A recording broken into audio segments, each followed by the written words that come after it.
Arranca Alejandro. Les ¿Eh? cuento, es la propuesta de este encuentro era sobre fin del año pasado, a partir de una idea de la Comisión Provincial de Derechos Humanos del Colegio de la Provincia de Buenos Aires.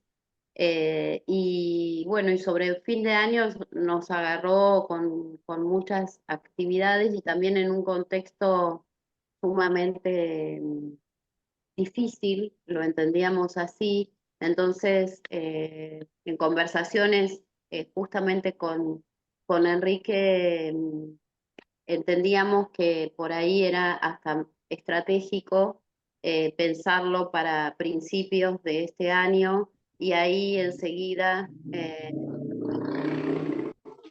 vincularlo a los derechos humanos. Él nos acerca a la idea de justamente dejarlo para la Semana de la Memoria, así que desde el año pasado teníamos la fecha prevista, el 27 de marzo, como para poder encontrarnos y conversar justamente sobre la psicología argentina, que construimos también el título y, y pensamos que, bueno, llamarlo La psicología argentina, sus memorias para pensar la práctica en el presente.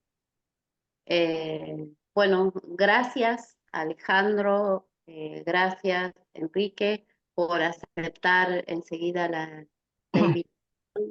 La verdad que es un gusto porque queríamos darnos un espacio de reflexión sobre el fin del año pasado para pensar el rol de la psicología en este contexto. Así que, bueno, gracias. Y creíamos que ustedes podían contribuir a esa reflexión. Conocemos su obra y bueno, así que un gusto, gracias. Bueno, todos los conocemos, pero voy a mencionar que Enrique Carpintero es psicoanalista, doctor en psicología, director de la revista y la editorial Topía, autor de numerosos artículos y libros. Sus últimos dos libros son El erotismo y su sombra, El amor como potencia de ser y Spinoza, militante de la potencia de vivir. Alejandro Weiner es psicoanalista, licenciado en psicología, coordinador general de la revista y la editorial Topía, coautor junto con Enrique Carpintero de Las huellas de la memoria, psicoanálisis y salud mental en la Argentina de los 60 y 70, compilador de A la izquierda de Freud 2009 y de Contigo a la distancia, la clínica Psi en tiempos de pandemia. Así que bueno, un gusto, un placer y bueno, presentarlos y ampliar muy poco la idea y escucharlos luego de que pensar la psicología en Argentina partiendo de sus memorias y reflexionar de su quehacer e inserción en los procesos sociales de la Argentina de hoy. En algunos sectores se profundiza la violencia y su uso se valora y en este contexto justamente es imprescindible alumbrar el interrogante acerca de la dirección de la formación, de su producción de conocimiento y de las prácticas de la psicología y su articulación con los problemas sociales. En esa articulación entendemos que la psicología argentina debe estar el impulso y la inspiración para contribuir como un bien público, social, colectivo y estratégico para garantizar los derechos humanos, resaltando con cada vez mayores fundamentos históricos y científicos la importancia e incidencia de los contextos en la salud mental. Así que, bueno, cuando quieran, empiezan y los escuchamos atentamente. Bueno, buenas noches, es un gusto estar aquí con ustedes. Voy a empezar yo, con Enrique nos dividimos, yo voy a hablar más bien de las memorias, Enrique va a hablar sobre la segunda parte, sobre el presente. voy a decir algunas cuantas cosas, pero voy a empezar con algo que tiene que ver con la postergación eh, de de esta mesa de hacia fin de año y todo lo que estaba sucediendo. Porque uno podría preguntarse, bueno, ¿por qué la memoria? Primero que las memorias siempre tienen una toma de posición, una relación, y no todas las memorias son iguales. Y voy a contar un pequeño ejemplo que no tiene que ver con la psicología en Argentina, sino de la potencia que puede tener ir a cierta memoria. Eh, yo creo que no podemos tener herramientas para pensar, por ejemplo, nuestro presente, sin las ayudas de ciertas posiciones y de ciertas memorias. Estaba releyendo un texto bastante olvidado, que es de Wilhelm Reich, de 1933, Psicología de masas del fascismo. Wilhelm Reich escribe este libro ni bien Hitler gana las elecciones en Alemania. Y en la introducción, releyéndola, dice algo que para mí, hemos charlado con Enrique, para mí es una divisoria de aguas, que me sorprendió. Me sorprendió porque después de lo que les voy a decir, uno no va a escuchar de la misma manera. Wilhelm Reich dice, mucha gente intenta explicar lo que pasa por la locura o la psicosis de Hitler. Yo voy a tomar otro camino, que es considerar por qué las masas votaron a dicho proyecto, porque pensar en el grado de locura o no nos deja de lado este proyecto, que es el fundamento de psicología de masas del fascismo. Yo podría decir que en una línea con otros esquemas conceptuales, tanto León Rosichner como Enrique Carpintero, intentan darle una vuelta de tuerca y entender de otra manera que la que entiende Reich, cómo el poder anida en nuestra subjetividad. Cuando uno lee esa introducción de Wilhelm Reich, que les recomiendo, ya uno no puede pensar exactamente igual. Digo porque he leído un montón de cosas que tienen que ver con ciertos análisis de la personalidad y dejan de lado qué es efectivamente lo que funciona en ese momento en lo que Reich llamaba las masas entonces. ¿Por qué habían votado el proyecto de Hitler? Digo esto simplemente para poner apenas un botón de muestra de la potencia que tiene ir a ciertas memorias que en general se dejan de lado. Yo voy a partir de dos ideas y voy a tomar algunos momentos históricos muy rápidamente. Yo creo que las memorias eh, son de algún modo un campo de batalla donde no cualquier memoria es la que queda inscripta dentro de las identidades profesionales de los psicólogos o de las identidades, podría decir, sino que estas memorias van haciendo huellas en las subjetividades. Y son un campo de batalla, ¿no? Con Enrique hemos publicado Las huellas de la memoria, hemos incluido el listado de trabajadores de salud mental detenidos desaparecidos. Hemos ampliado en 2018, y esta es y cuando digo ampliado, digo el número, porque el número desde el 2005, la primera edición, al 2018, aumentó sustancialmente porque con la tarea que vienen haciendo distintos organismos, distintas personas que han trabajado en derechos humanos, el número de desaparecidos del campo de salud mental, cuando digo campo de salud mental, nosotros seguimos a lo que fue la Coordinadora de Trabajadores de Salud Mental, una organización que agrupó a distintas asociaciones, digamos, Asociación de Psicólogos de Buenos Aires, Federación Argentina de Psiquiatras, Asociación de Asistentes Sociales, sería hoy trabajadores sociales y de psicopedagogos. Hemos buscado y hemos encontrado que aún son más que los 110 y 69 estudiantes al día de hoy, al menos al día de 2018, fueron 120 y 200 y pico largo de estudiantes de las carreras del campo de salud mental desaparecidos. Dije dos ideas. Una idea es que la memoria es un campo de batalla y que las memorias se van construyendo así. El segundo punto, que estas luchas que hay en la memoria y en nuestro campo, porque creo que no se ha conseguido y ya verán por qué, la psicología ha sido fruto de bastantes luchas para llegar a donde estamos al día de hoy. Hay tanto luchas, como dice Basaglia, luchas políticas y luchas teórico-técnicas. Esto lo dice Basaglia en La condena de ser pobre y loco, que son las conferencias en Brasil en 1979. Yo voy a dar algunos ejemplos. Con Enrique situamos el comienzo del campo de salud mental en 1957, tomando tres hechos.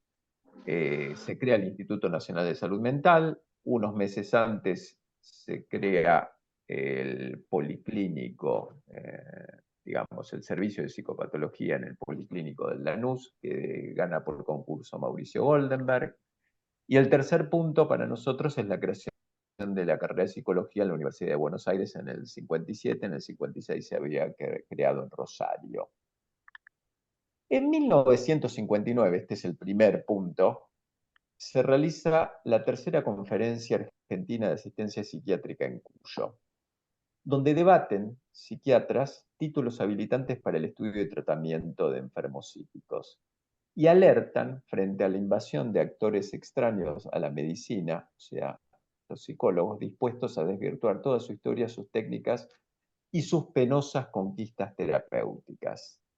Claro, se cuestionaba el monopolio psiquiátrico de la atención clínica, donde se intentó durante muchos años que los psicólogos fuéramos tan solo testistas o que hiciéramos alguna otra cosa, pero no que atendiéramos pacientes porque no podíamos. Y que debían ejercer la psicoterapia solo los médicos, estoy citando textualmente. El debate termina a las trompadas, literalmente, con el retiro de la Delegación de Alumnos de Psicología de Rosario. Digo, para pensar, desde el inicio, todavía no se habían recibido psicólogos, lo que implicaba poner los psicólogos e ir a discutir en una conferencia de asistencia psiquiátrica qué lugar íbamos a tener los psicólogos. En ese camino, en 1962, ni bien se reciben en la Universidad de Buenos Aires los primeros psicólogos, crean la Asociación de Psicólogos de Buenos Aires, Asociación Científico-Gremial, que comienza a batallar, yo podría decir, con una consigna que era claramente, muy bien. no sé si muy bien, me han dicho muy bien, pero no sé si muy bien, que lo legítimo sea legal para el reconocimiento del psicólogo. El otro punto es en 1966 se produce la intervención del gobierno de Onganía en la universidad, conocida como la Noche de los Bastones Largos. Hay renuncias masivas de docentes y ya el lugar que tenía la Asociación de Psicólogos de Buenos Aires hizo que Omar Ipar le ofrezca cátedras de psicología a la Asociación de Psicólogos de Buenos Aires y ahí empiezan a ser los primeros psicólogos que son titulares de cátedras de las propias carreras de psicología. 1967 también es el año en el cual está la ley 17132, donde quedamos psicólogos y otros trabajadores de salud y de salud mental como auxiliares de la medicina, donde no tenemos la legalización de poder trabajar. Cuando dije luchas políticas y luchas teórico-técnicas, me voy a detener en 1969, se produce en la ciudad de Córdoba eh, esa movilización que toma la ciudad de Córdoba, conocida como el Cordobazo Obrero Estudiantil, y no solamente la asociación, distintas asociaciones de psicólogos apoyan movilizaciones. Muy prontito en esos años, en 1972, se crea la Coordinadora de Trabajadores de Salud Mental, pero me voy a detener, dije lucha teórico-técnica. Se crea la Revista Argentina de Psicología, que es una revista de psicólogos que desde su primer editorial en adelante, y menciono tanto Ricardo Malfé como Roberto Harari, que fueron directores en esa primera época, intentan llevar adelante una lucha para volver, para darle un lugar a lo que entonces se conocía como el rol del psicólogo. Y es una revista que es estudiada en la historia de la psicología por tener las 4 polémicas, y para que se den una idea, hoy quedaría, digamos, las polémicas no las voy a mencionar, digo, si a alguno le interesa las puede ir a buscar, pero yo voy a mencionar tan solo un dato, que es que entre las polémicas, Roberto Harari critica el proyecto blecheriano y él publica un texto que se llama La operación del psicólogo, que recibe un comentario de Luis Althusser. Digo para que vean el prestigio y hasta dónde podía llegar los textos y los debates que se daban sobre el rol del psicólogo. Esto es parte de la lucha teórico-técnica, siguiendo a Basaglia. Creo que es importante porque esto dio pie a toda la legitimación y al avance por el cual estamos construyendo y fuimos construyendo cierto rol del psicólogo y cierto punto en el cual el terreno sobre el que pisamos es efecto de construcciones de varias generaciones que fueron luchando para llegar a donde estamos. En ese mismo camino, hablando de lucha teórico-técnica, pero sobre todo de lucha política, el 13 de octubre, esto lo conocerán todos, se instaura el Día del Psicólogo en un encuentro de psicólogos y de estudiantes de psicología en la ciudad de Córdoba, porque después de la supuesta promesa que de parte del gobierno peronista de crear la ley del psicólogo, finalmente no se da lugar a que hubiera una ley de psicólogo para que podamos atender pacientes, y, digamos, atender pacientes se atendían, pero atender legalmente pacientes. Se discute, se debate y el 13 de octubre, domingo 13 de octubre del 74, que se termina, deciden instaurar el Día del Psicólogo como símbolo de las luchas necesarias para tener un lugar, y ese encuentro termina con la represión en la ciudad universitaria de Córdoba. Es nada más que un preludio de lo que ustedes imaginarán que pasa rápidamente, que es en ese mismo año ya estaba la derecha peronista, la AAA, comienzan las persecuciones, asesinatos, asesinatos también de psicólogos y de estudiantes de psicología por parte de la AAA. Esto lo consignamos con Enrique en la segunda edición de Las Huellas, con un listado de víctimas de la represión parapolicial hasta el 76.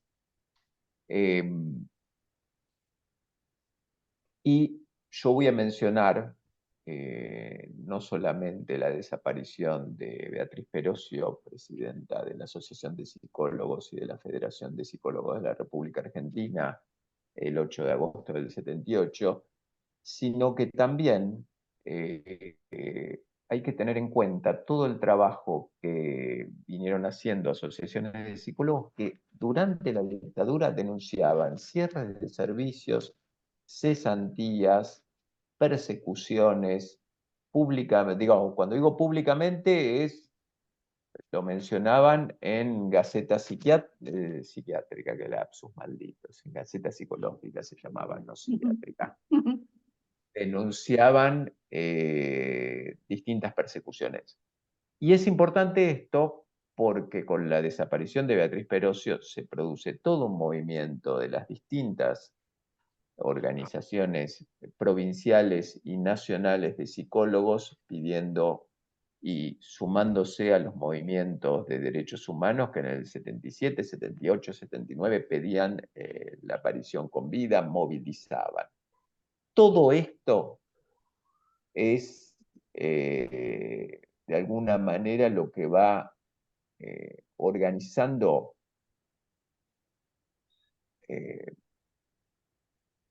lo que después conocemos y estudiamos como que en el 85 termina siendo las marchas y las luchas para obtener la ley del psicólogo, que es de 1985, cuando vuelve la democracia. Si hay algo, yo he puntuado varios mojones, con esto voy a ir terminando, que para mí enseñan las historias, es que hay poderes, ciertas hegemonías, pero también hay un montón de luchas por las cuales hemos conseguido una cantidad de cuestiones. Y los espacios que hemos ganado, empecé a las trompadas y terminé con la ley del psicólogo, se ganan a través de luchas que son políticas y teórico-técnicas. Yo creo que el recuerdo de estas luchas, así como les recordé lo de Ray, nos dan la posibilidad de considerar que la historia no está escrita, que en todos momentos como el que vivimos hay distintos movimientos y hay mucho que está en nuestras manos para poder pensar, para poder debatir, para poder polemizar, y que tenemos, yo creo, riquísimas huellas de la memoria para poder apropiarnos y poder avanzar. Yo con esto dejo y le doy la palabra a Enrique. Tomo la palabra. Gracias. Toda tuya.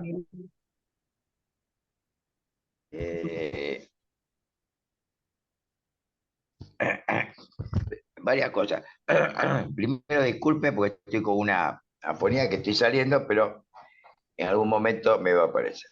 Además del golpe que me di aquí ayer, así que se debe notar bastante bien. Después de esto, pude arreglar la computadora. Estoy hablando de la computadora, saqué el celular, llevo un tiempo, pero vamos a hablar un poco sobre este tema de la memoria, ¿no? Hay, Orson Welles, en su famosa obra 1984, decía y planteaba en la novela que quien controla el pasado controla el presente. Esto es importante porque, bueno, todo este debate que hoy hay en relación a los detenidos desaparecidos está ligado a cómo controlar este presente, evidentemente, ¿no? Pero esto lo vamos a retomar en algún momento de la charla. Hay una frase de un personaje de una película de Ferzan Özpetek, que se llama La ventana de enfrente, donde dice, cuando alguien se va, deja una parte en el otro. Esta significativa frase se relaciona con una característica de un pueblo en África, el pueblo Yaluí, que decía que, o plantea que en esta cultura, la memoria del pasado queda en la medida que los demás que rodean aquellos que han desaparecido no han desaparecido. Cuando desaparecen completamente, ahí, bueno, desaparece la posibilidad de recordar a esa persona. Por eso toda memoria funciona en el aparato psíquico como lo heredado, que se constituye en el sujeto como un mandato de filiación. Este permite afirmarse en lo que denomino un espacio de soporte que da seguridad, que nos afirma en nosotros mismos. Pero solamente cuestionando este mandato de la memoria, vamos a sostener nuestro deseo para poder pensar en un futuro. De esta manera, la herencia de otras generaciones debe ser la nuestra, para crear y producir sobre la base de otra realidad, no para reproducir. En este sentido, para oponernos, debe existir un pasado en permanente tensión con el presente que nos permita pensar en un futuro. Por lo tanto, si no hay pasado, no hay futuro, ya que no se puede crear desde la nada. Es en esta tensión entre la identidad del pasado y la diferencia que encontramos en el presente donde se sitúa la experiencia del sujeto. De allí que la recuperación del pasado a través de su reconstrucción se transforma en necesaria como tarea política y cultural para un pensamiento crítico. No se puede crear de la nada. Cada generación tiene que partir de las ideas y experiencias de las generaciones anteriores para cuestionarlas, es decir, recrear nuevas ideas. Si volvemos a algunas cosas que planteó Alejandro, podemos decir que esas experiencias de aquellos psicólogos, estudiantes, que fuimos, me incluyo, en aquella época, está marcada por una época. Es decir, no debemos creer que esa frase que todo tiempo pasado fue mejor. Cada momento histórico tiene sus problemas y sus dificultades. En aquella época, la marca predominante era lo grupal, la experiencia colectiva. Lo colectivo marcaba, es decir, esa época. Esto tan es así que, por ejemplo, yo entré en la facultad en el 69, hace muchos años. Recibí en 74, o sea que cumplo 50 años este año. En esa época se armó un cuerpo delegado en la Facultad de Psicología donde prácticamente manejábamos la facultad conjuntamente con los estudiantes y obviamente con los profesores. Llegó un momento, la marca de lo grupal era tan importante en esa época que se decidió que los exámenes debían ser grupales. Y bueno, se dieron exámenes grupales durante un tiempo. Después vimos los problemas y la dificultad. Lo que quiero decir que lo grupal, lo colectivo, la posibilidad de una esperanza activa era un sentimiento de esa época. En la actualidad nos encontramos con todo lo contrario. En la actualidad nos encontramos con la sensación de devastación, que es lo que define la subjetividad colectiva e individual de amplios sectores de la población. Sus consecuencias son los procesos de desubjetivación, desidentificación, de que nos lleva a que no es posible protegerse dentro de nuestro psiquismo de una realidad que la vivimos como desorganizante. Y esto lleva a lo que lo vengo denominando un exceso de realidad. ¿Qué quiero decir con exceso de realidad? Quiero decir, o estoy hablando con una realidad que excede la posibilidad de elaborarla psíquicamente. De allí, y de poder procesarla, de allí que, además de las situaciones traumáticas que podemos vivir en diferentes situaciones, lo que nos encontramos hoy es con una cultura donde aparece un traumatismo generalizado, aparece una sensación de que no podemos ir elaborando todo lo que nos aparece diaria y permanentemente. De allí que los síntomas que predominan son los síntomas ligados a lo negativo, los síntomas ligados a la pulsión de muerte, a la violencia destructiva y autodestructiva, a la sensación de vacío y a la nada. Esto, como vamos a ver un poco más adelante, es importante para poder ver o entender nuestra experiencia clínica. Sí, Damos un pequeño vuelo teórico, una pequeña vuelta teórica. Para Freud la cultura es un proceso al servicio del eros, al servicio de la vida, es decir, al servicio del amor y la solidaridad. Sabemos que a este eros se lo opone la pulsión de muerte, en la cual, si el eros se plantea integrar a los sujetos intrasubjetivamente e intersubjetivamente, la pulsión de muerte lo que tiende es a la desintegración. Es decir, lo que tiende es a la violencia destructiva y autodestructiva. Es por ello que la cultura crea lo que denomino un espacio soporte que permite establecer los intercambios libidinales e imaginarios. Este espacio soporte ofrece las posibilidades de que los sujetos se encuentren en comunidades de intereses en las cuales se establecen lazos afectivos y lazos simbólicos que permiten dar cuenta de los conflictos que allí se producen. Es de esta manera como este espacio imaginario se convierte en soporte del interjuego pulsional entre las pulsiones de vida y las pulsiones de muerte. Ahora bien, la pregunta es, bueno, ¿qué ocurre cuando nos encontramos como hoy con una cultura que podemos definir que es una cultura entrópica? Donde básicamente lo que vamos a encontrar es que este espacio soporte, es decir, desaparece como tal. Esto nos plantea cómo se dan estos procesos de subjetivación en la actualidad. Y acá, como venimos afirmando, esto que podemos llamar los nuevos modos de fascismo, que en el caso del presidente Milei nosotros no dudamos en denominarlo como una política neofascista, nos lleva a la importancia de la memoria crítica. Es decir, ya que debemos decir que la memoria y el olvido no representan campos neutrales, por el contrario, son campos de batalla en los que se modela la identidad colectiva. Esto es lo que planteamos al principio.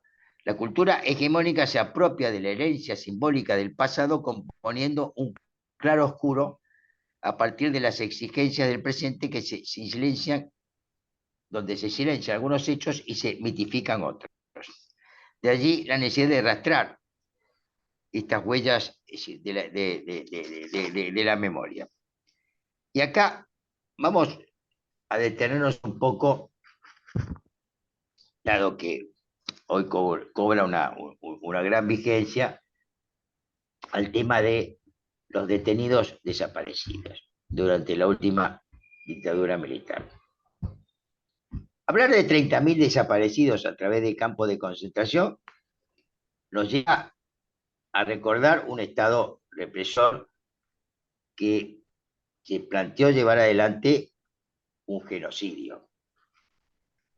Oponerse a lo que se denomina la memoria completa implica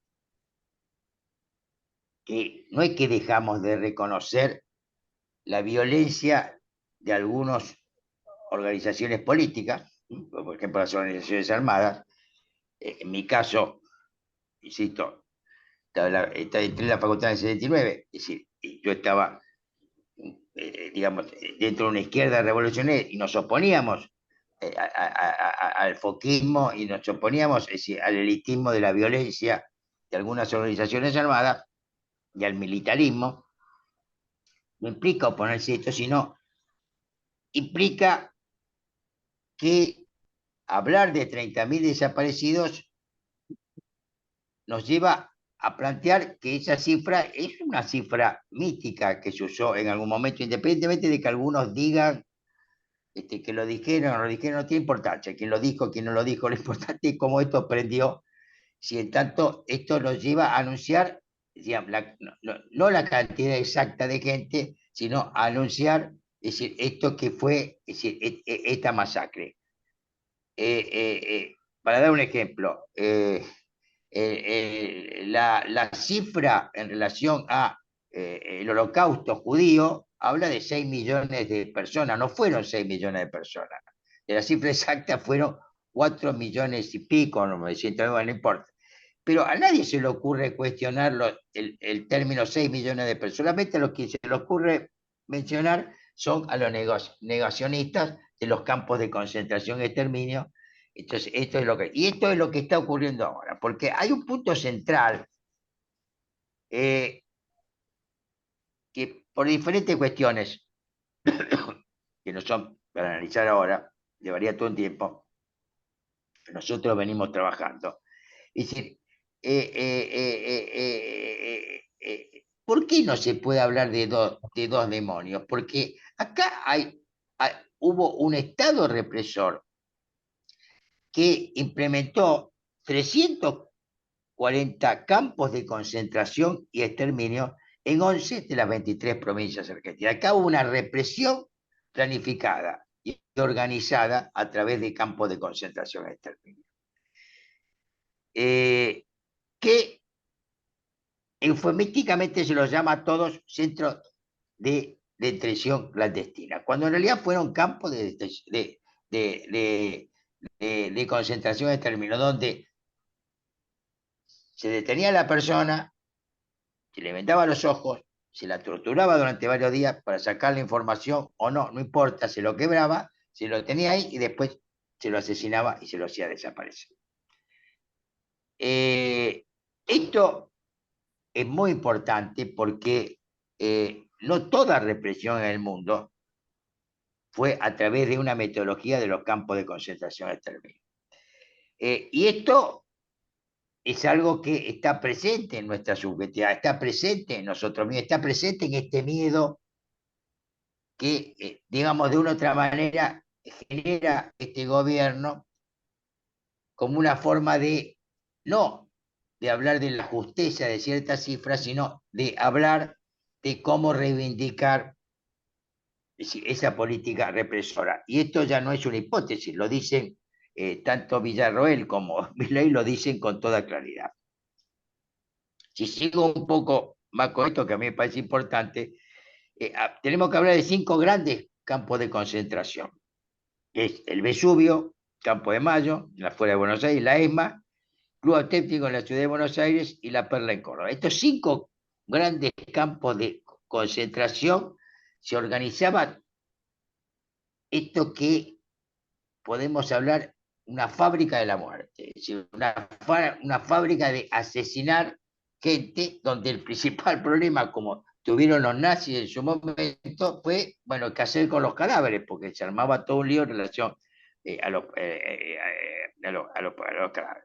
Podemos estimar que los campos de concentración y exterminio pasaron entre 15.000 y 20.000 personas, de las cuales el 90% fueron asesinadas. La CONADEP, que es lo que cita permanentemente la derecha negacionista, habla de 8.960 denuncias, cosa que es cierto, pero también hay otras más, con lo cual es lo que se quiere mencionar con el término 30.000 desaparecidos. Y esta parte quiero terminarlo con un libro excelente que salió hace ya tiempo, 15, 20 años, de Pilar Calveiro, que fue una detenida desaparecida y creó un libro sobre el poder y los campos de concentración. La Argentina, que fue una sobreviviente, dice: los campos de concentración fueron el dispositivo ideado. Apreté acá y se me fue. Fueron el dispositivo ideado para concretar la política de exterminio, producto de esta concepción binaria de lo político y lo social. La política concentrataria como concepción pertenece a este universo binario que separa amigos de enemigos. El campo de concentración, como el cuartel o el psiquiátrico, son estas instituciones totales, como hablaba Basaglia en su momento. Bueno, en la actualidad, y salió acá, en la actualidad, esta política neofascista avanza importantes sectores de la población a partir de este proceso que se genera de desubjetivación y desidentificación. De esta manera, el orden social objetivo se interioriza en procesos de subjetivación donde encontramos lo que yo llamo una corposubjetividad construida en la relación del sujeto con su historia personal y con los otros en diferentes dispositivos socioculturales. Yo hablo de corposubjetividad para pensar que la subjetividad no la podemos reducir a lo psíquico, sino la subjetividad es corporal, es una relación intersubjetiva, intrasubjetiva y transubjetiva. Es corporal en relación a cuerpos que afectan y son afectados dentro del colectivo social, como diría Spinoza. De allí que en todos síntomas vamos a encontrar aspectos de esta corposubjetividad en la cual tenemos que determinar, bueno, cuál es lo determinante para la producción de este síntoma. Puede ser lo cultural, puede ser lo psíquico o puede ser lo intersubjetivo o ambas cosas a la vez. De allí que, como digo siempre, cuando hablamos de interdisciplina, no estamos hablando de que nos juntemos varias especialistas de diferentes profesiones, sino la interdisciplina está dentro de una concepción de cómo vamos a entender la subjetividad y de cómo pensamos el tratamiento de los pacientes, en la cual, por supuesto, nosotros vamos a dar cuenta de lo que le pasa en lo intrasubjetivo, pero también tenemos que ver qué hacemos con lo intra y lo intersubjetivo. De allí que, bueno, en determinadas circunstancias podemos plantear a un paciente que hoy es muy común, es decir, que vaya a un psiquiatra para tomar una medicación, o, por ejemplo, que entre en un grupo terapéutico, un grupo de autoayuda, en el caso de adictos, etcétera, etcétera.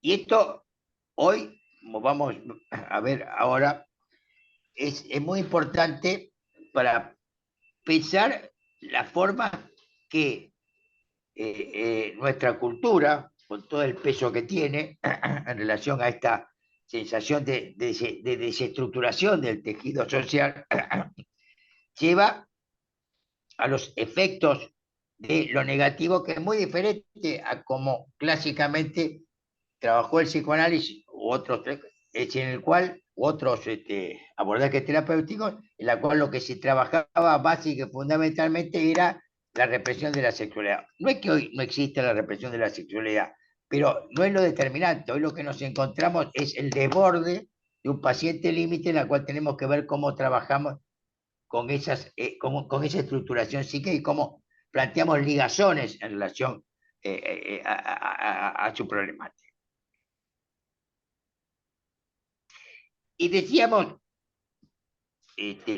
vamos a mencionarlo brevemente porque tiene que ver con cómo estamos atravesados por este proceso de subjetivación. Hablamos de este gobierno como un gobierno neofascista. Y esto es a partir de ciertas características. Primero, es decir, una tendencia a ser vulnerables la salud y la educación pública al impulsar la comercialización del consumo privado. Segundo, la llamada flexibilización de los marcos de estabilidad en el empleo que determina el aumento del subempleo, la subocupación y el desempleo.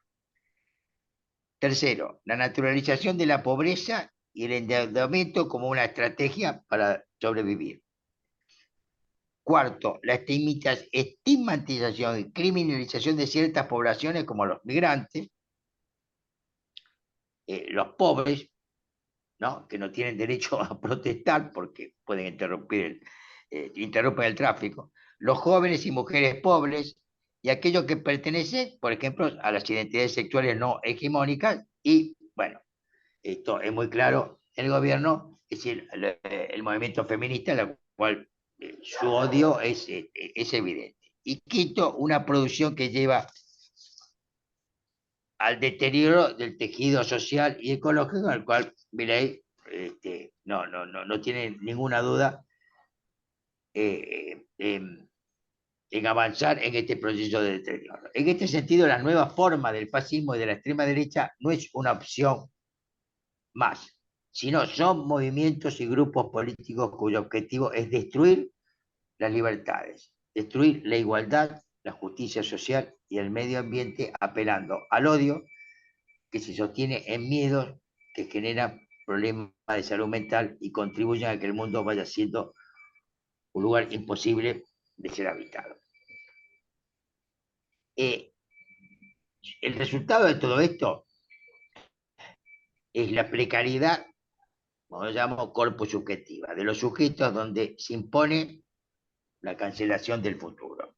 Esta situación se expresa en tratar de imponer una impotencia reflexiva cuyas consecuencias en la población son la depresión, intentos de suicidio y suicidios, es decir, hoy hay casi una pandemia de suicidios adolescentes, de jóvenes, especialmente en ciertas zonas de la provincia, inclusive de la provincia de Buenos Aires, de toda la zona de la costa. Nos encontramos a la ansiedad, la fragilidad, en definitiva, todo lo que tiene que ver con los efectos de la pulsión de muerte. De allí el resentimiento y la frustración que funciona como base de una corposubjetividad sostenida en una sensación de desvalimiento. Por eso quiero ir finalizando un poco para pensar en la clínica. La clínica en la actualidad está marcada por trabajar con estas cuestiones ligadas a la pulsión de muerte. Acá nos encontramos con situaciones graves y complejas que requiere que el terapeuta implemente lo que nosotros venimos denominando nuevos dispositivos psicoanalíticos, donde nuevo no alude a novedad, sino nuevo alude a pensar dispositivos acordes con las necesidades y las posibilidades del paciente. Si en toda una época, los 50, 60, venía el paciente y pum, le ponía la pierna y lo tiraba en el diván, esto ya no existe más, ¿no? Yo, o más, yo pienso del psicoanálisis, creo que yo hace tiempo vengo usando una frase que el diván hay que archivarlo en el Museo del Psicoanálisis. Hoy trabajamos del psicoanálisis no cara a cara, porque no nos vemos la cara, cuerpo a cuerpo. Estamos trabajando un cuerpo con otro cuerpo, o un cuerpo con varios cuerpos en un grupo, o con una comunidad, y de ahí podemos pensar en forma psicoanalítica. Esto por un lado. Y por otro lado, esto lleva a dejar de lado el dispositivo clásico. Es decir, hoy podemos pensar de muchas cuestiones. El tiempo en nuestra subjetividad es completamente diferente. Aunque ustedes me están viendo acá, yo soy un dinosaurio, la cual me analizaba 4 veces por semana. 4 veces por semana. ¿Qué era lo que había que hacer en psicoanálisis? Era 3 o 4 veces. Después de un tiempo fueron 3 veces. Pero no es que se bajó esto por una situación económica, sino porque hoy hay un proceso de subjetivación donde el tiempo es completamente otro. Sí, en esa época yo iba 4 veces por semana, tenía tiempo, tomaba un café, militaba, estudiaba, hacía cosas. Era otro el tiempo subjetivo. Hoy tenemos una velocidad interna que no nos permite pensar o no permite estar en este tiempo. Esto, bueno, implica que no es lo mismo trabajar con un paciente 3 veces por semana, 4, que trabajar una vez, porque implica una forma de trabajo completamente diferente. También, y esto es fundamental, al trabajar con la pulsión de muerte, nos encontramos con la importancia de generar un espacio con el paciente que permita soportar la emergencia de lo pulsionar en acto, donde el trabajo con lo intrasubjetivo se debe completar con el trabajo con lo intersubjetivo y lo transsubjetivo. De allí que hoy el escuchar a un paciente lo escuchamos de una manera diferente que en otras épocas. Ahora, dar cuenta de esta complejidad que se nos apareció en la clínica, no es solamente por las demandas que aparecen en nuestra práctica, sino, ¿me están viendo? Sí. Ah, bueno. No, porque yo no lo veo, por no importa, ahora lo cambio. Sino debemos destacar el papel constructivo que tiene el desorden, la incertidumbre y la no linealidad. Este es el descubrimiento freudiano. Por otro lado, debemos tener en cuenta las teorías e investigaciones ligadas al género y la sexualidad, la importancia de la imagen en la construcción de subjetividad y el nuevo espacio que ha generado el trabajo a distancia a través de la pantalla en la computadora, el cual permite interacciones y encuentros que quiebran las distancias exteriores y las fronteras regionales, donde nos plantean nuevos desarrollos en la teoría. Todos estos hechos llevan a la apertura para pensar nuevas potencialidades que son necesarias de descubrir.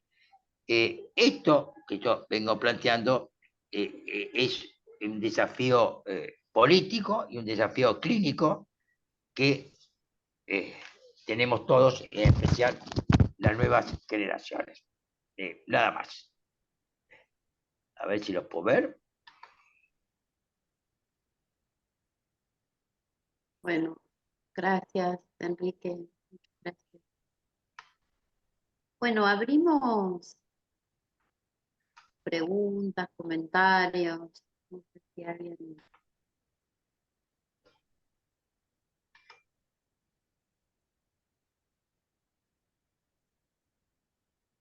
Ángel, Hola, hola, ¿me escuchan? Sí, sí. Bien, quería Ahora sí, destacar, sí. quería Hola. destacar dos cosas. ¿Qué tal? ¿Qué tal? Primero, esta conversación que comienza con una cita de Wilhelm Reich. Me parece que Comienza. con una cita del análisis del fascismo de Wilhelm Reich, que por cierto es un texto olvidado, totalmente olvidado. Yo lo leí en la época de los 70, lo tuve, era un texto rojo, los que lo han tenido se acordarán, lo tuve que descartar. ¿Saben lo que es descartar en esa época? ¿No? ¿Por qué podía eso llevarme a una situación muy complicada? No, quería destacar a Reich.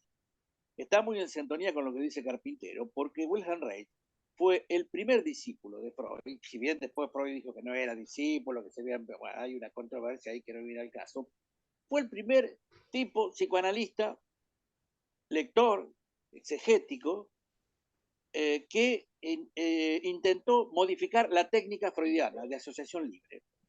Inventó una técnica junto con Sandor Ferenczi, por eso digo que está muy en serie con lo que plantea Carpintero, que es como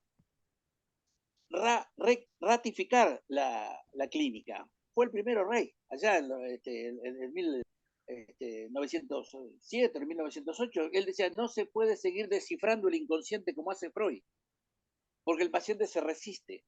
¿Y qué es lo que resiste a la palabra? El cuerpo. Inventó el análisis del carácter. ¿No? Después la sex pol, después se enloqueció y se metió con el orgasmo y terminó preso, estafando gente en Estados Unidos. Pero nada de eso quita su genialidad y ese olfato clínico de haberse dado cuenta que el otro social cambia permanentemente y en consecuencia hay que cambiar las coordenadas y las orientaciones clínicas. Que el proyecto de Reich fracasó, quizás porque era delirante, no quita que allí había una verdad histórica que es la que confrontamos nosotros hoy, pero yo soy de formación analítica también, lacaniano, y estamos permanentemente, y habría que poner incluso el diván lacaniano en el museo, como decía Carpintero, porque la época de Freud pasó, la época de Lacan pasó, lo que no pasó es la enseñanza que dejaron, y esa enseñanza no debe ser captada desde una perspectiva ortodoxa, como lo fue en una época, sino más bien en una perspectiva netamente herética. Es decir, desacralizando, porque hoy efectivamente, como lo dijo Carpintero, la represión sexual is dead, no existe más, que fue lo que dio lugar a Freud, ya en la época victoriana, el psicoanálisis. No existe más.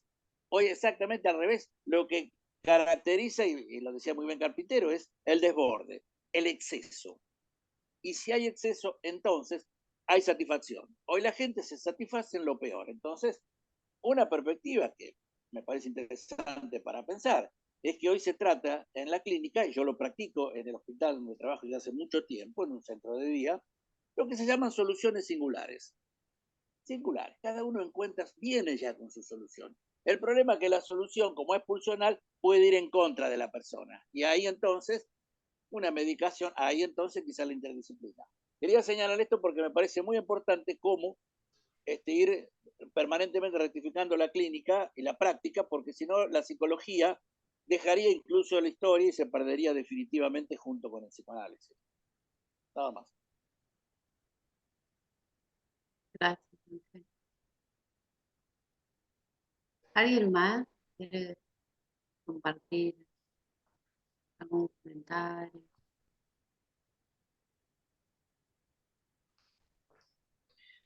No, yo en función de lo que dijo, digamos, si tomamos a Rey sin profundizar, con un poco para, creo que teníamos que tomar como tres aspectos, ¿no? Uno, el que está presente en un texto que para nosotros sigue vigente, que es todo el análisis del fascismo, que tiene que ver con todo el aspecto social de Rey.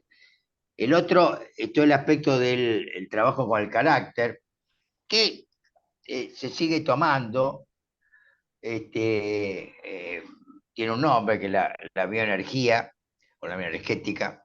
Y después, bueno, el tercero sí, ahí sí que es lo que plantea, que es cuando Rey inventa la teoría del orgón y todo esto, donde sí, realmente esto es un fracaso terapéutico. Pero a mí me parece que sí, que es importante rescatar algunas ideas del principio de Rey en relación a toda esa época que yo la estoy leyendo mucho hace tiempo, ¿no? Que es Berlín 1920, 1922, que tiene mucho que ver con nosotros acá, ¿no? Tiene mucho que ver con nosotros. Cuando digo nosotros no digo la Argentina, sino con este mundo, ¿no? Y bueno, y todo lo que pensemos que en esa época Freud crea los policlínicos para atender a los pacientes gratis.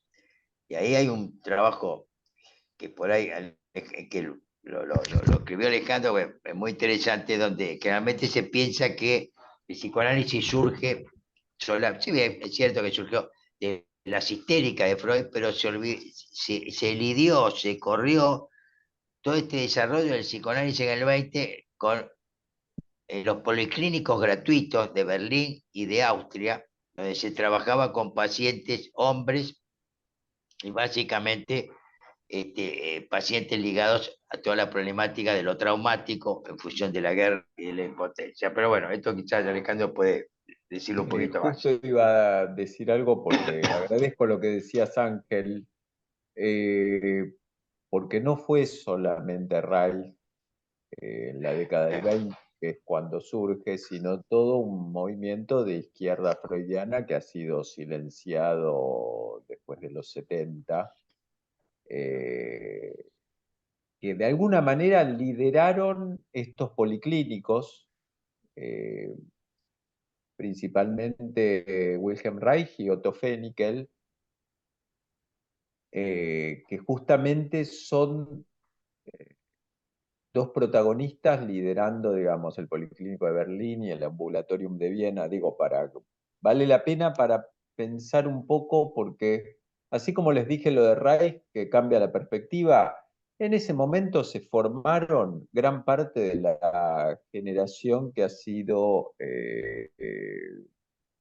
desprestigiada con el epíteto post-freudianos, pero que son quienes realmente organizan gran parte del psicoanálisis como lo hemos conocido, digamos. Empieza la idea de analizarse, supervisar, que no existía hasta la década del 20 y los policlínicos, la supervisión como necesidad, y el trabajo, así como estamos nosotros ahora, trabajando grupalmente distintos textos. Todo esto en gran parte es parte de los policlínicos, y Wilhelm Reich y Otto Fenikel escriben distintos libros sobre lo que son lo que entonces se llamaba la técnica, pero podría ser cómo pensar la práctica, cómo pensar las distintas intervenciones. Vos decías intervenciones singulares, ahí veían cómo trabajar con distintas problemáticas porque atendían a los pacientes de acuerdo a lo que podían pagar.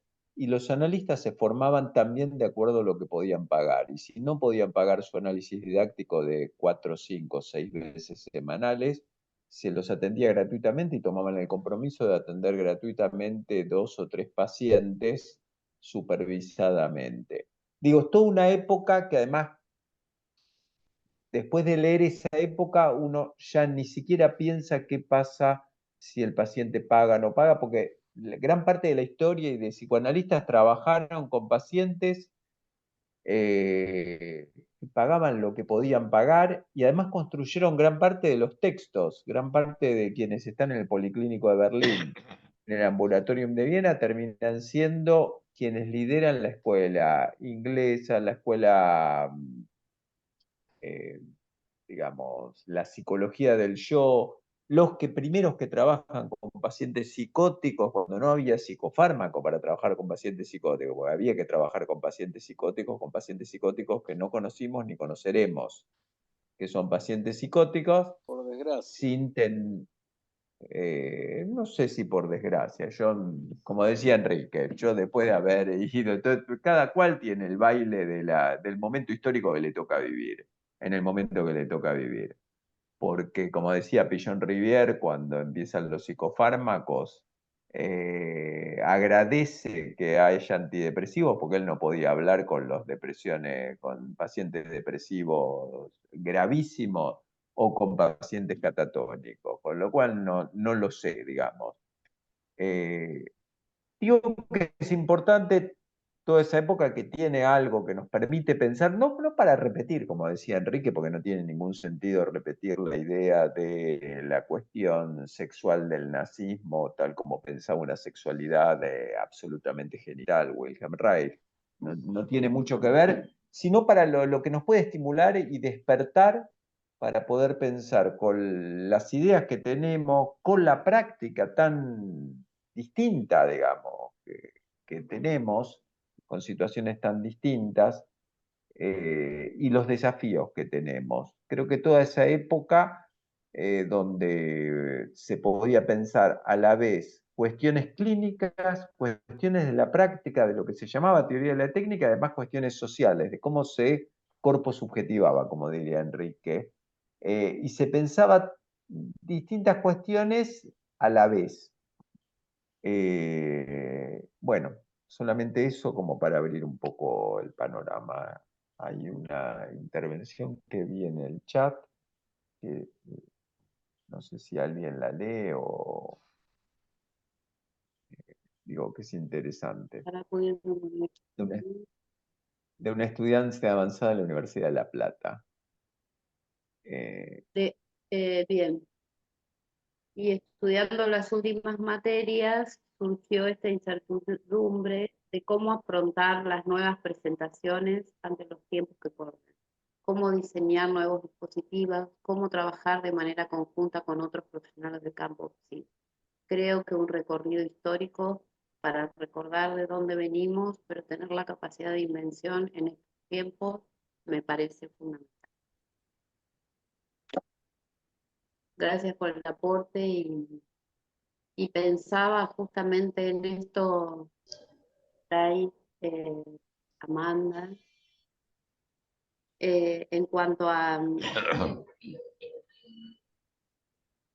en cuanto a aquellas huellas que creo que lo mencionaba Alejandro, que tienen que ver con las luchas y con las huellas, aquellas huellas que por ahí pueden ser valiosas en estos tiempos y que tienen que ver con lo que traían de lo grupal y de lo colectivo, tal vez, ¿no?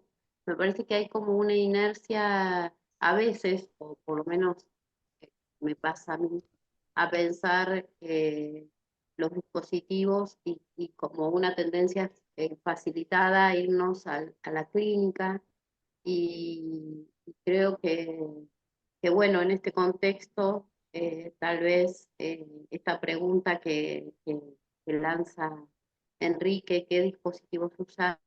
Tiene que ver con recuperar algo de estas luchas y huellas,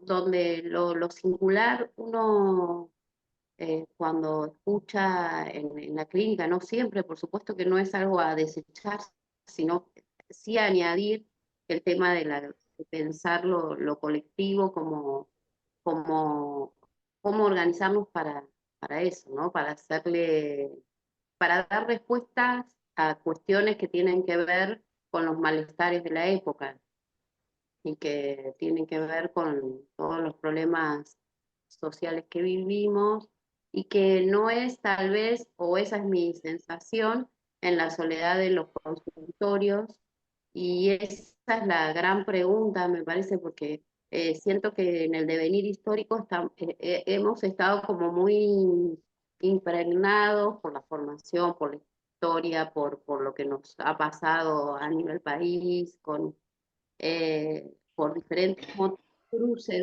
de variables y de motivos, pero siento que la psicología, que los psicólogos como colectivo, tal vez, bueno, me parece que recordar y hacer memoria de estas luchas que trajeron, hacer memoria también del 13 de octubre, tal vez nos puede inspirar desde el Colegio de la Provincia de Buenos Aires, que es de donde estamos, a pensar, bueno, en qué luchas podemos construir, ¿no? Esa es como la pregunta sin respuesta, pero bueno, nos parece que tiene que ser a partir de sí o sí, de la reflexión, del pensamiento crítico, para no quedarnos ahí, para poder ver qué acciones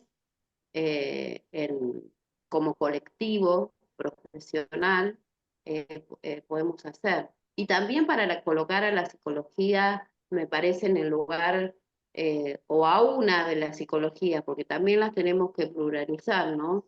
La psicología que está emparentada con los derechos humanos o entramada con los derechos humanos, eh, ver cómo, bueno, cómo hacernos presentes también en las discusiones, en los debates y en arrimar propuestas para cuestiones que puedan, que puedan surgir. Así que yo siento, y esto es un sentimiento que lo comparto, que cómo hacernos colectivo, cómo seguir construyéndonos como colectivo en una época en que la verdad que, junto con otras ciencias sociales y humanas, me parece que tenemos que ver, ¿no? Ver qué hacer. Esa es mi Sí, respuesta. discúlpame, yo creo que lo que vos decís está planteando claramente, eh, básicamente dos cuestiones centrales que aparecen hoy. Una, cómo construimos lo colectivo. Pues decía en aquella época que yo lo he vivido, lo colectivo estaba, había uno, el asunto era cómo insertaba y dónde se insertaba. Hoy estamos un paso atrás, que es cómo construimos el colectivo. Primero. Y segundo, que me parece muy importante, que en términos pinocianos, es decir, cómo construimos comunidad, cómo construimos, es decir, relaciones, esas relaciones que se han fragmentado. Y lo segundo es, y va ligado y es muy importante, cómo construimos una esperanza activa. Me parece que esto es fundamental. Es decir, una esperanza donde se pueda dejar de lado esa esperanza pasiva, que es la esperanza en, en un Salvador, ¿no? Que es, Spinoza planteaba que había dos pasiones tristes, uno era el miedo y la segunda la esperanza, que es la esperanza en un Salvador. Es decir, de allí que es la necesidad, que es un poco este gobierno de Milei, ¿no? Donde plantea, es decir, se plantea como un Salvador que, este, aunque suena absurdo, pero es así, así se lo ha votado, él te va a salvar en 45 años si vos te sacrificás. Es increíble, pero esto así, lo ha dicho y ha sido así. Entonces, bueno, ¿cómo planteamos esta esperanza activa? Porque yo creo que este es el punto. No es solamente decir que ellos son malos, Milei es malo, sino cómo generamos un proceso que permita generar esta esperanza activa que implica una esperanza de poder realizar una transformación política, social, económica e inclusive una transformación, es decir, personal, porque, bueno, esto no va a llevar, no puede llevar por mucho tiempo, pero yo no separo el consultorio de la realidad, de lo social. Está metido, estoy metido yo como persona, como terapeuta, está metido el paciente, es decir, cuando nos encontramos que el kilo de lechuga vale 6.000 pesos y vale lo mismo que un kilo de carne. Es decir, estamos metidos en esto. Entonces, el asunto es cómo pensar, si bien vamos a trabajar cosas específicas, lo singular de ese paciente, pero es decir, lo plural está metido. Si nosotros tenemos que trabajar lo singular desde este plural, no hay alternativa, porque además no todo singular tiene el mismo plural, va a ir por diferentes lugares y diferentes espacios. Es decir, entonces, pero esto nos llevaría a muchas cuestiones. Pero me parece que quiero volver al principio. Son estas dos cuestiones: cómo construir ese colectivo y cómo construir esta esperanza activa. Gracias. Yo quiero Ah, decir algo. Sí. estaba, Pato. Andrea, ¿Puede Godoy. ser? Andrea estaba, Andrea Godoy. Bueno, si no lo escribo acá. Ah, No, pues, después José y después vos. Andrea.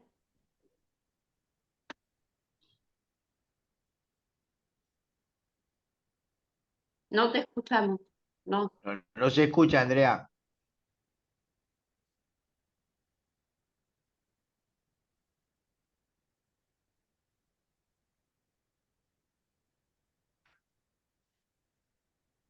¿Querés seguir José y después retoma Andrea? Porque no se escucha. Bueno, breve, colegas. Bueno, les agradezco a todos las intervenciones, Alejandro, Enrique. La verdad es que nos dejan un material para pensar impresionante. Eh, bueno, yo solamente voy a decir una frase que me disparó un montón de cosas y que me generan preguntas, así que se las voy a devolver al grupo. Enrique decía, bueno, el psicoanálisis de hoy es cuerpo a cuerpo. Yo coincido mucho con esa frase. Aparte, bueno, es el título de una gran novela de David Viñas, en Es donde, cierto, me había olvidado, muy bueno. claro, en donde, bueno, el personaje principal es un personaje político en sí mismo, ¿no? El cuerpo es la política, ¿sí? En una entrevista que anda dando vueltas por internet a David Viñas, él dice, este personaje, así como el Che Guevara fue en los 60s, en cuerpo representa la política de toda una generación. Así que bueno, pongo a pensar muchas cosas con ese título, ¿no? Es bárbaro. Pero particularmente quería devolverles un caso que a mí me genera como mucho conflicto y sintetiza mucho de los temas que estamos conversando hoy, que es un caso actual, ¿sí? Que no tiene que ver específicamente con este gobierno, sino con hace un año, ¿sí? Hace un año. Hay un caso de un muchacho que es un militante de ultraderecha de La Plata que se llama José Derman, ¿sí? Que es un militante fervientemente de ultraderecha y muy repulsivo a mi gusto, digamos, creo que al gusto de todo el grupo, y que particularmente es hijo de dos personas que han sido castigadas por el terrorismo de Estado, que uno es Alberto Derman, que fue su papá, estuvo en diferentes campos de concentración en los 70s, y Cristina Gioglio, que también estuvo detenida, desaparecida, bueno, y luego, bueno, se salvó, zafó de los campos y han testificado en muchísimos juicios. Y casualmente su hijo viene de alguna forma a encarnar ese otro torturador directamente, ¿no? es un caso muy particular porque cuando fue el tema del intento de asesinato a Cristina el año pasado, salió en todos los medios que la en ese momento oposición y hoy gobierno financiaban a diferentes grupos de ultraderecha que eran marginales, digamos, en distintos lugares del conurbano, y una de las unidades que financiaban era la de este muchacho, la de José Derman, y cuando salió en los medios, si ustedes lo googlean, está en los medios de ese momento. A este muchacho lo primero que dijeron es que era paciente psiquiátrico y lo internaron en el hospital de La Plata, ¿sí? Así que lo que pasó es que rápidamente se psiquiatrizó una posición política, ¿no? Y aquí nosotros que, bueno, peleamos por una quizás psicología antimanicomial, no tenemos que dejar de pensar de que los pacientes que pueden tener o no alguna dolencia psíquica o algún padecimiento psiquiátrico, como querramos llamarlo, también son sujetos políticos, ¿no? Bueno, este muchacho José Herman ha realizado algunos actos bastante desdeñables contra colectivos minoritarios y bueno, nada, es un personaje despreciable.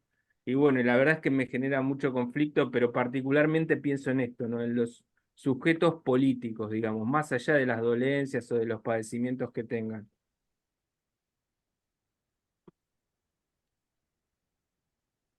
Pruebo ahora a ver si anda. Ahora sí. ¿Sí? Ahí ¿Se se- escucha? sí. Sí, sí. Ah, bueno, genial. Bueno, en principio, Alejandro, Enrique, un placer escucharles.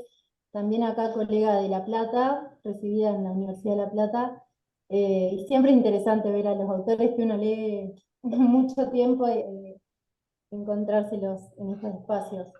eh, para estimular un poco el pensamiento, salir de la pereza intelectual. Y me quedaba resonando con esto de la sobrecarga representacional, la sobrecarga de estímulo que no llegamos a digerir algo que ya aparece, ¿no? Más afectos, que no estamos exentos de eso y que por ahí trayendo esto, perdón, de la memoria para pensar la práctica también, para hacer la práctica, como le agregaría al título, porque actualmente hay mucho ruido, hay mucha organización, recuperando un poco de esto del movimiento un poco subterráneo que queda en la dictadura, del funcionamiento de lo grupal, ¿no? Recuperando un poco a Kesselman, a Pavlovsky, que si bien se exiliaron, a Silvia Bleichmar, pero redoblar la apuesta desde ahí, de ir a recuperar eh, las actividades que ya están pasando, no es que desde una charla, no es que sea su pretensión, ¿verdad? Pero que desde una charla vamos a ir a enseñar cómo hacer la práctica, ya está sucediendo de manera riquísima en organizaciones, en centros sociales, culturales. Y también paso la pelota, porque veo acá que hay mucho que dice distrito, tanto. eh, También romper un poco invito, ¿no? A no dejarse cooptar por la burocratización, porque muchas veces los colegios quedan un poco sumergidos en esa lógica y quienes estamos por ahí lejos de la sede, quedamos ahí a la espera. No es que no esté haciendo nada porque el colegio no me invita, sigo igual, pero me parece que el momento actual, además de pensar la práctica, nos tiene que empujar a hacer, inventar, como dice acá la participante, la futura colega Amanda.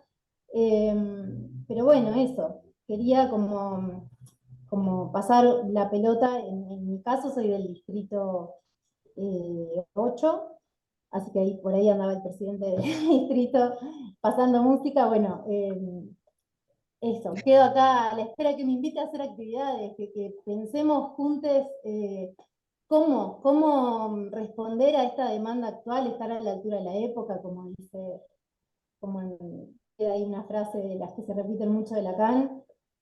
Bueno, y esto que agrega al final Enrique, con todo respeto, ustedes también son la esperanza activa que después de casi 50 años de práctica sigas participando y sigas ofreciendo tu pensamiento y lo que te dan ganas de compartir con colegas más nobles. Gracias. Bueno, gracias. Puedo decir una pequeña cosa porque me quedé pensando en lo de Amanda y no quiero que se me vaya. Creo que es importante porque ella dijo, creo que un recorrido histórico para recordar de dónde venimos, pero tener la capacidad de invención en estos tiempos me parece fundamental. Y me hace acordar, digo, porque para mí no son antinómicos. Y voy a poner un ejemplo extremo. Empezamos, recién estaba acordándose André, empezamos hasta que Enrique se conectó con música. Eh, yo, parte de mí es músico, suelo improvisar. A mí me llamó siempre mucho la atención que, imagínense que para inventar o para improvisaciones, un músico decía, primero hay que escuchar, después hay que imitar y después inventar. Creo que es importante porque estamos hablando de quienes se forman como improvisadores. Los que se forman como compositores tienen una cuestión de ir a buscar qué hicieron otros, imitar y después inventar. Con lo cual, la posibilidad de invención radica, y además leyendo solamente Freud, Lacan o cualquier autor que haya inventado, uno ve que sistemáticamente hay una lectura, un momento de imitación y un momento de invención sobre eso. Nadie inventa sobre la nada o sobre una genialidad individual. Son todos mitos. Se inventa, como decía Enrique, a partir de un colectivo, a partir de lecturas, a partir de intercambios como los que estamos haciendo ahora, que dan la posibilidad de invención. Y estoy hablando en el extremo de que alguien invente y que sea lo que llamamos creador musical o improvisador o compositor. Si en eso tienen tanto respeto por escuchar, por leer, por imitar, nosotros que estamos en algo que tiene, digamos, algún otro requisito, ¿cómo no vamos a dar una vuelta y además leyendo e inclusive viendo? Por supuesto que hay que inventar, pero se inventa a partir de lo que se conoce. Si uno no conoce, por ejemplo, algunas cuestiones que son fundamentales, ¿cómo va a poder inventar? ¿Cómo va a poder inventar dispositivos? ¿Cómo vamos a poder pensar lo que está pasando si no tenemos las herramientas que nos abren y las herramientas como una caja de herramientas, tanto a nivel clínico, a nivel político, a nivel social? El que tiene piensa en la caja de herramientas de la casa de cada uno. Si yo tengo más caja de herramientas, evidentemente voy a poder hacer más cosas que si tengo una tijera o un destornillador. Si no las conozco, aunque no las tenga en la caja de herramientas, no voy a poder operar igual. Si no pienso, de Enrique lo dijo al pasar, equipo interdisciplinario, cómo pensar la si no te conozco cómo operan, cómo laburan, cómo son las reuniones de equipo, cómo operan, que no es todo junto todo el tiempo, que no es simplemente tener una guardia, psicólogo, psiquiatra y trabajador social, ¿no? Ver cómo operaron las herramientas, qué posibilidades tienen, qué maleabilidad tienen. Si no tenemos todo esto, cuanto más herramientas tenemos, cuanto más conocemos cómo funcionan herramientas que quizás no tenemos, pero sabemos quién la tiene, más podemos operar sobre cuestiones clínicas, cuestiones de intervenciones políticas, cuestiones sociales. Creo que digo todo esto porque me parece importante que no sea pero el recorrido histórico, pero tener la capacidad de invención. A mayor recorrido histórico, yo diría mayor capacidad de invención. Y si no me creen, vayan a ver o lean cómo Freud leía todos los anteriores, los actuales, la cantidad de citas de gente que leía los seminarios de Lacan, como pensaban los seminarios, la mencionaban, la Silvia Bleichmar, cómo estaban leyendo uno, leyendo otro, leyendo las noticias, diciendo a partir de lo que vi, pienso esto, los debates del momento, los debates que tienen que ver con otras cuestiones que no son sí estrictamente, cómo son todos nutrientes. Digo todo esto como para ampliar la paleta y, digamos, que no van...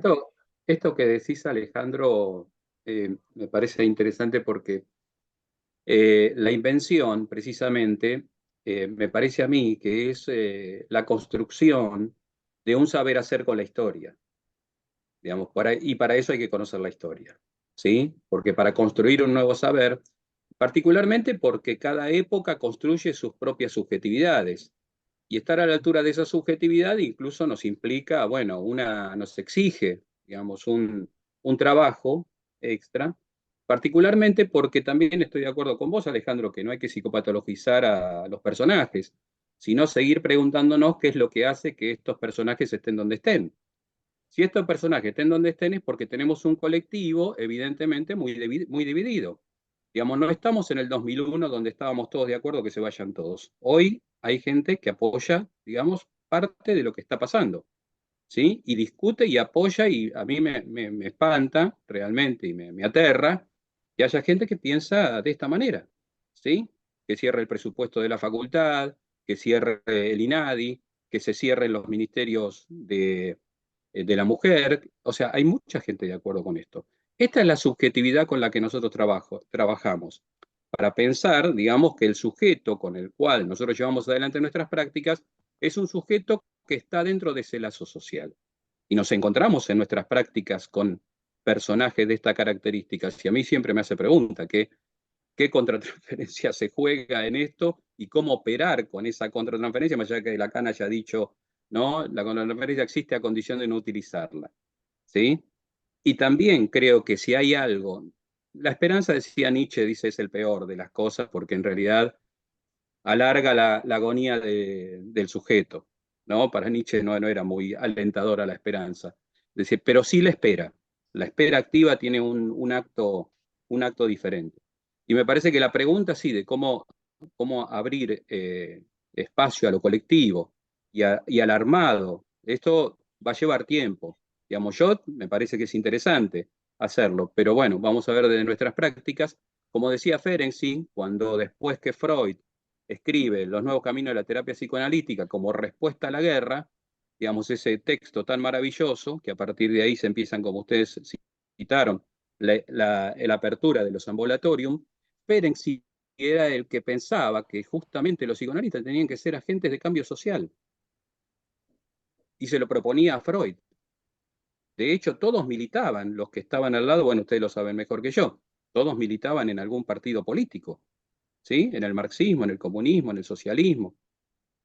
Es decir, tenían una posición política de militancia muy fuerte. Me No parece que todos, estos... no No, todos, no, no, no, no, digo, no, no. No, no, está bien, está bien. Vos en esto sabés mucho más que yo. Pero bueno, tenían algunos tenían que estaban cerca de Freud, tenían algunas militancias. no, digo Eh, porque a Reich lo rajó Freud de la Internacional Claro. Psicoanalítica, lo echó porque era comunista y no quería tener comunistas y lo exoneró prácticamente. sí, Después no, lo no, echaron bueno, Freud se sacó de encima todo lo que pudo, se sacó de encima. A Adler, a Jung, todo lo que atentaban contra o arriesgaban su teoría. Pero más allá de eso, digo, bueno, o sea, cómo estar a la altura de una práctica, que estoy de acuerdo con ustedes, digamos que sí se inventa la singularidad. Hoy me parece que hay un dispositivo para cada sujeto, un dispositivo que hay que pensar específicamente para sujeto, sea en el consultorio, en el ámbito público, en la comunidad, en el territorio. Y sí, es una práctica que tiene que estar fundamentalmente atravesada por los derechos y el territorio, ¿no? Bueno, esto para conversar, para seguir conversando. Hola, ¿puedo Sí, hablar? sí, Sí, ahora. Sí, hola, ¿cómo les va? Bueno, le agradezco a Alejandro el recorrido por la historia y a Enrique también, y tratando de pensar la actualidad de la clínica de hoy, con qué nos encontramos. Pero me gustaría hacer este pequeño aporte, que es que creo que en esto a lo mejor podemos coincidir, no es sin apoyarnos, siempre la historia es apoyándonos y a veces en contra, pero nos apoyamos. Así que nos apoyamos en nuestros grandes maestros, los cuales nos han permitido que los cuestionemos y que avancemos más allá de ello. Uno de esos grandes maestros nos dijo que nos teníamos que abstener de aquel que no tuviese en cuenta la subjetividad de la época. O sea, ¿no? Lacan lo dijo. Y con respecto a esta cuestión tan importante de que es así, en todas las épocas las subjetividades hay que ir viendo, analizándolas y, bueno, y repensando cuestiones. Así que a mí me parece que cada uno va tomando de los maestros lo que considera que se tiene que tomar y después tendrá que cuestionarles a los maestros lo que puede o lo que podrá cuestionar. Quizás algunos hasta no podremos ni cuestionar algunas cosas.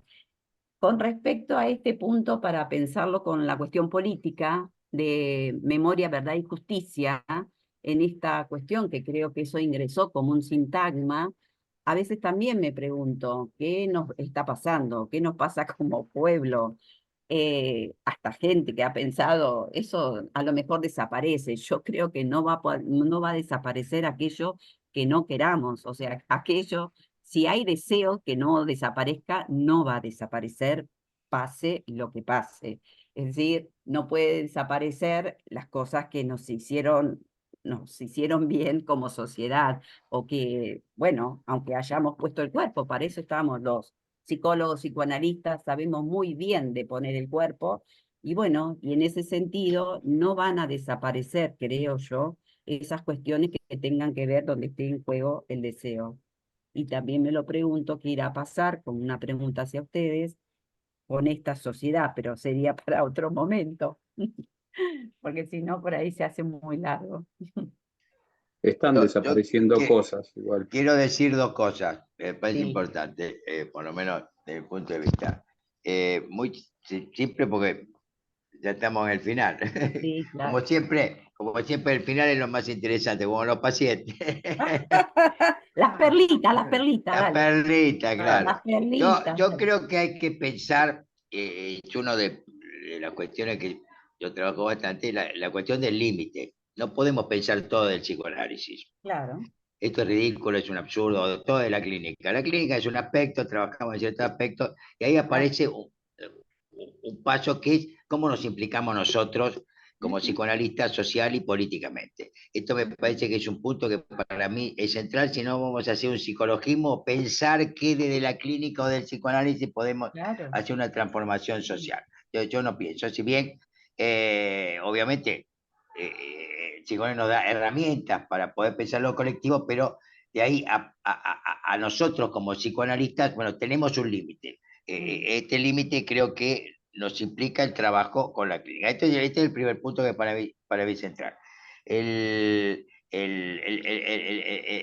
segundo, que es mucho más complejo y requeriría otra charla, Claro. no podemos pensar que Milei vino del aire. Claro. No podemos, sino, es un absurdo. Es decir, Milei es efecto de algo, de muchas cosas que yo prácticamente estoy trabajando sobre este tema. Está el libro este de Pablo Seman, si no, no sé si usted lo conoce, no me acuerdo. Pablo Semán, sí.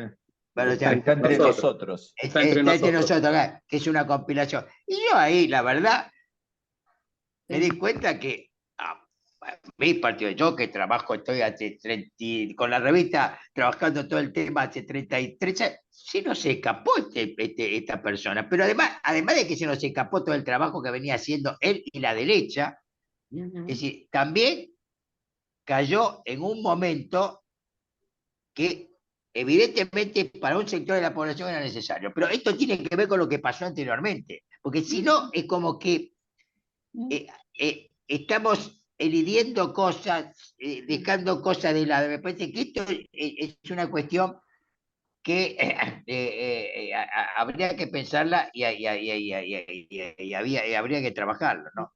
Es decir, aquella gente, y lo termino acá, que piensa que Milei es un loco, es independientemente si es loco o no es loco, lo que a mí me parece que es importante que esta persona produce efectos en un sector de la población. Esto es indudable, es indudable. El asunto es entender por qué produce esos efectos y qué pasó anteriormente donde se borraron un montón de cuestiones, ¿no? Es decir, esto es para mí es fundamental.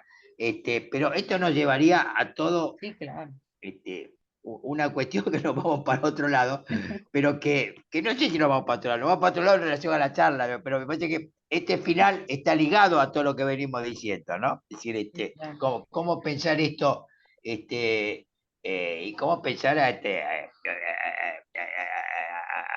este sujeto. Hoy me decía un paciente que si lo había escuchado en la charla que dio Milei, hoy o ayer, creo, hoy ahí en la Cámara de Comercio, ¿no? Donde, bueno, la forma de expresarse, pero evidentemente esto apunta a un sector de la población que esto prende, aunque a nosotros nos suene raro, es así. Entonces, hay que ver todos estos fenómenos, es decir, cómo están apareciendo, cómo lo entendemos, porque si no entendemos todo esto, lamentablemente podemos llegar a tener mi ley por un rato, ¿no? Me parece que este es el punto, porque no es solamente diciendo no, sino cómo llevamos a la gente que pueda decir un sí diferente. Me parece que este es un punto central, a pensar, ¿no? Pero Sí, nuestro bueno, colectivo profesional también está dividido. Hay mucho de nuestro colectivo profesional que votó este gobierno. ¿ah, sí? Ah, mira, Obvio, obvio. mira. No, no, está bien, está. Claro, sí, sí, me imagino, sí, sí, me imagino, sí, sí, sí, sí, sí. Y en No, función a, no, no, es todo un tema esto, sí, dale, sí, me decía. no, ¿Qué decía Viviana? en función a esto que decís y que dice Ricardo, me parece que es como interesante porque el riesgo es pensar que si bien es mi ley, no es sin un cruce y una red de responsabilidades para que eso ocurra, ¿no? Entonces, me parece que es estar atentos y atentas para ver por qué, cómo direccionamos, digamos, nuestro devenir a partir de estas huellas, de estas luchas y cómo continuamos, porque realmente hay que estar atento para no, en algún sentido, en mayor o en menor medida, trabajar para la pulsión de muerte, ¿no? Para cuestiones y hay que hacer grandes esfuerzos en estas épocas donde justamente se prioriza lo individual, se, se privilegia el tema de- del narcisismo como algo, lo valioso, y bueno, entonces es, es una lucha, justamente. Así que, bueno, hacia adentro, como dice Ricardo, porque eso después tiene reproducciones o se repite en disputas de, bueno, qué colegio queremos tener. Hoy hablaba una colega, acá está, pensé que se había ido, en cuanto a ver, bueno, cómo afianzar más allá de los distritos que responden a localizaciones geográficas, eh, digamos, cómo ir borrando esos límites geográficos para poder, bueno, ir hacia un colegio, por supuesto, heterogéneo, pero con una dirección y que tiene que ver con, bueno, insistir en las responsabilidades sociales que por otra parte nos convoca la ley, nos convoca nuestro código de ética y el marco normativo en el cual tenemos en la Argentina. Así que, bueno, no sé si hay algún comentario más, eh, si no, agradecerles bueno, por ayudarnos a construir pensamiento crítico, a reflexionar. Y bueno, y seguiremos, y también tomo esto que decía Alejandro, ¿no? De aumentar las cajas las herramientas en la caja, como para justamente, bueno, ver cómo nos las arreglamos para ir construyendo o seguir construyendo como un perfil profesional acorde a la época, que dé respuestas o que resista a, bueno, a todas estas cuestiones que nos andan pasando, pero no creyendo esto que vos decís, que es solamente Milei, ¿no? Porque ese es el riesgo, ese es un gran riesgo para organizarnos como colectivo. Así Perdón, que, Viri, siempre es en los lugares donde hacia dónde van las políticas públicas. Digamos, no importa quién sea, porque si también nos tuviéramos que pronunciar con el gobierno anterior, también nos tenemos que pronunciar.